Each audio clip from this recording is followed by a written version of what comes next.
देखा विज्ञान दुखों का निदान कार्यक्रम के सभी दर्शकों को एस एन पांडे का प्यार भरा नमस्कार। जैसा कि आप और हम जीवन के प्रत्येक पहलू पर सुख और दुख का सामना भली भांति कर रहे हैं, इसी तारतम्य को ध्यान में रखते हुए यदि व्यक्ति जीवन के सुख और दुख को नियंत्रण करना सीख ले तो बहुत अच्छी बात होती है, ताकि जीवन में आने वाली दुख और सुख दोनों का तालमेल ऐसा हो जाए जैसे व्यक्ति बारिश के दिनों में छत के नीचे अपना गुजर बसर अच्छी प्रकार से कर लेता है। ऐसे ही जीवन के सुखों दुखों का निदान भी व्यक्ति करना सीख जाए तो आने वाले कष्टों से बहुत हद तक मुक्ति पा लेता है। जैसा कि आप हाथ नंबर 572 में देख रहे हैं, इस हाथ को भी बड़े ध्यान से देखने वाली बात है। अक्सर ऐसे व्यक्ति हिंदुस्तान नहीं पूरी दुनिया के अंदर आपको 20% लोग मिल जाएंगे जिनकी भाग्य रेखा हृदय रेखा पर जाकर अचानक रुक गई है। ऐसे व्यक्ति का जीवन तो थम सा जाता है। व्यक्ति के लिए उन्नति के द्वार हमेशा के लिए मानो बंद से हो गए हैं। ऐसे व्यक्ति अगर प्रेम करते हैं, प्रेम ऐसा व्यक्ति लड़कियों से भी कर सकता है, महिलाओं से भी कर सकता है। लगभग उम्र होती है 40 के बाद तो व्यक्ति प्रेम में असफल हो जाता। प्रेम का मतलब अगर ऐसा पिता अपने लड़का को प्रेम करता, पुत्र को प्रेम करता, उसकी शादी करवाना चाहता है, उसे नौकरी दिलाना चाहता है तो चाह कर भी नहीं कर पाएगा। अपनी पुत्री के विवाह के लिए ऐसा व्यक्ति वर ढूंढेगा, तलाश करेगा, लेकिन लड़का नहीं मिलेगा। अपनी पुत्री के लिए नौकरी लगवाना चाहेगा तो नहीं करवा पाएगा, यानी किसी भी प्रकार से प्रेम में असफल रहेगा।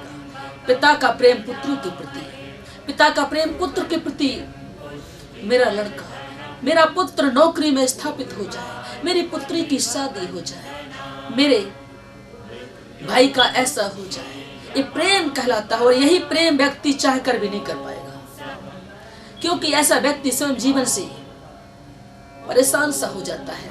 व्यक्ति लगभग इतना डिप्रेशन में चला जाता है। ऐसा व्यक्ति कई बार तो ऐसे व्यक्ति को निराशा के बादल घेर लेते हैं, जैसे बरसात के दिनों में सूर्य को बादल ढक देते हैं।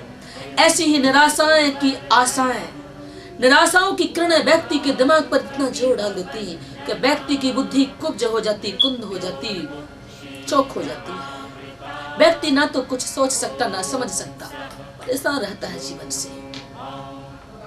तो ऐसी रेखाएं वाले व्यक्ति अगर हैं, प्रेम में सफलता मिले, उनका जीवन मंदा ना हो, जीवन में उन्नति के द्वार बंद ना हो, जीवन दुखमय ना हो, क्या करें? ऐसे व्यक्ति चाहे तो बुध और शनिदेव की स्तुति करें, आराधना करें, प्रार्थना करें, मंत्र जाप करें, मंत्र उच्चारण करें, यंत्र साधना, मंत्र साधना, व्रत साधना आदि से।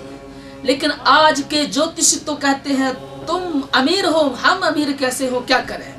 वो आपको सीधा सा फंडा बताएंगे, आप एक काम करिए, आपको फलां दशा लगी है, और व्यक्ति तो परेशान तो जाएगा।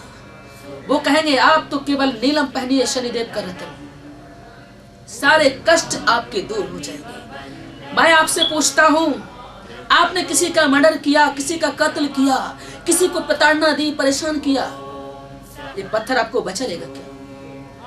पत्थर की क्या औकात है कि आपका बाल बांका होने से बचा ले, आपको परेशानियों से बचा ले?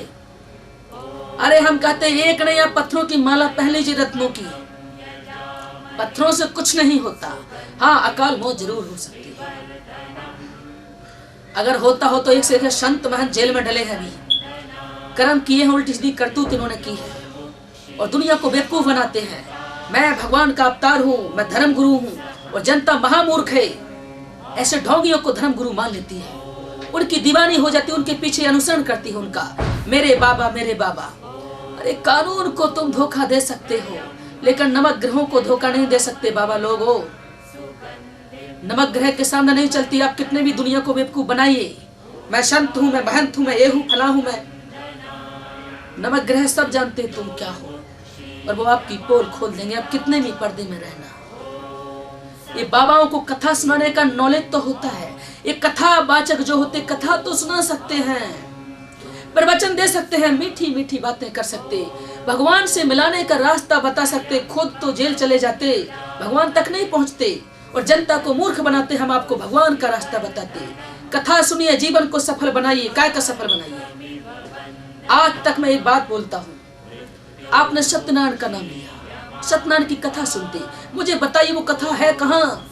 कलावती ने नीलावती से कहा, नारद ने ऋषियों की कथा सुनाई, अरे वो आखिर नारायण की कथा है कहाँ? सत्यनारायण की कथा आज तक किसी व्यक्ति ने खोज की है? सत्यनारायण की कथा है ही नहीं। एक जगह वृतांत है, एक दूसरे की वृतांत बताया गया उसमें। बस यही है मेरे हिंदुस्तान की जनता की बेवकूफी, उसके जड़ पर नहीं जाती। तो हम बात कर रहे हैं कि संत महंत आपको भगवान तक पहुंचने का उपाय तो बता सकते, लेकिन स्वयं अपने दुखों का निदान नहीं कर सकते। भगवान तक पहुंचाएंगे आपको। यहाँ भगवान कुछ हाथ नहीं लगाता। आपने जो कर्म किया है उसका फल तो आपको भोगना पड़ेगा। भगवान की क्या औकात है कि आपको बचा ले। यहाँ तो नवग्रहों की वो पावर है कि भगवान को नवग्रह की दशा आती है। हनुमान जी के ऊपर दशा आई, रावण राम जी का किडनैप करके ले गया, अपहरण करके ले गया। हनुमान जी ने पावर दिखाई, कुछ कर पाए। कहीं सुग्रीव का रूप धारण किया तो कहीं विभीषण का, और आखिर आंख में चोली करते अटखेलियां खेलते हुए वो राम जी को, लक्ष्मण जी को ले गया। हनुमान जी वहां थे, क्यों नहीं लगा पाया? बताइए मुझे। इसलिए नवग्रह क्षितिज जल पावक गगन समीरा, ये आपके जीवन में हर पल सुख और दुख देते हैं। आप करिए जितनी पूजा करना हो, आध्यात्मिक की ओर जाइए। इसलिए जनता जनार्दन बेवकूफ ना बने, मूर्ख ना बने इनकी बातों में। अगर आप बचना चाहते हैं तो बुद्ध महाराज और शनिदेव की शरण में जाकर ही बच सकते हैं, अन्यथा करिए पूजा। मैं जानता हूं हमारे हिंदुस्तान का 90% व्यक्ति दीवाना है, भगवान में आस्था रखता है। हम भगवान का विरोध नहीं कर रहे, हम जमीनी सच्चाई बता रहे हैं। मैंने अपने जीवन में देखा, हम प्रैक्टिकल इंसान हैं, जो देखा वही मानते हम। एक बार नहीं 1000 बार हमने इस बात को स्वीकारा है, प्रैक्टिकल किया। वेदों में लिखी बात को हम नहीं मानते। वेद क्या कहता है हमें पता नहीं, हमारा हाथ क्या कहता है, रेखाएं क्या कहती वो हो रहा है। एक नहीं 16,000 लोगों का अध्ययन किया, उन्होंने बोला। तो आप कैसे नहीं बोलेंगे? अगर साधु में इतना पावर होता है, संतों में पावर होता, तो दुखों को दूर क्यों नहीं करते? कथा सुना सकते हैं। कथा से होता क्या है? अगर जीवन में सुख चाहते हैं, दुखों से बचना चाहते हैं, तो आपको केवल नवग्रहों की 10 शरण में जाइए। अचानक वाज की तरह खरगोश के ऊपर जैसे वाज झपटता है, लावा पक्षी को बाज झपट के ले जाता है। आपके जीवन में मुसीबत रूपी बाज आपको अचानक झपट ले, आपके जीवन में धन का विशेष नुकसान हो जाए, आपके जीवन में मुसीबत आए, बाधाएं आए, तकलीफें आए। इन मुसीबतों, इन तकलीफों से बचने के लिए आप यंत्र साधना, मंत्र साधना, रेखा साधना, व्रत साधना करें। तो निश्चित रूप से अगर आपको यकीन नहीं आता तो हम आपको प्रूफ है, प्रॉमिस करते हैं कि होगा ही। जीवन में आने वाली परेशानी वैसे ही टल जाएगी जैसे होने वाली बारिश को बादल अचानक उड़ा के ले जाते हैं, फिर वो बारिश वहां नहीं होती, अन्यत्र स्थान पे हो जाती है। ये हम दावे से इसलिए बोल रहे हैं, हमने अब तक लोगों को देखा, अनुभव करके देखा। लिखित बात पर हम कतई विश्वास नहीं करते। कहां होगा आपका भाग्य उदय? कब मिलेगी आपको सफलता? क्यों नहीं हो रही है आपकी इच्छाएं पूरी? क्यों हो रहे हैं बार बार व्यापार में असफल? क्यों हो रहे हैं अपने प्रयासों में फेल? किस क्षेत्र में होगी आपकी सफलता? जानने के लिए आप ऐसा यानी 4x6 का फोटो निकलवाएं और हम तक भेजने के लिए डायल करें हमारा ये नंबर।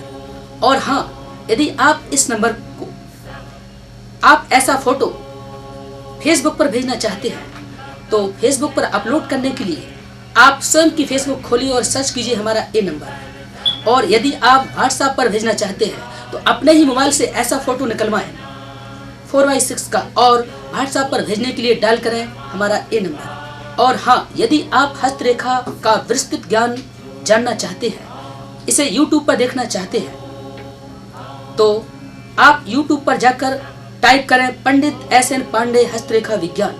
वहां आपको हस्तरेखा का विस्तृत ज्ञान देखने को मिल सकता है। और इसी के साथ कार्यक्रम को समाप्त करने की अनुमति दीजिए। कल इसी चैनल पर फिर मिलेंगे। तब तक के लिए नमस्कार।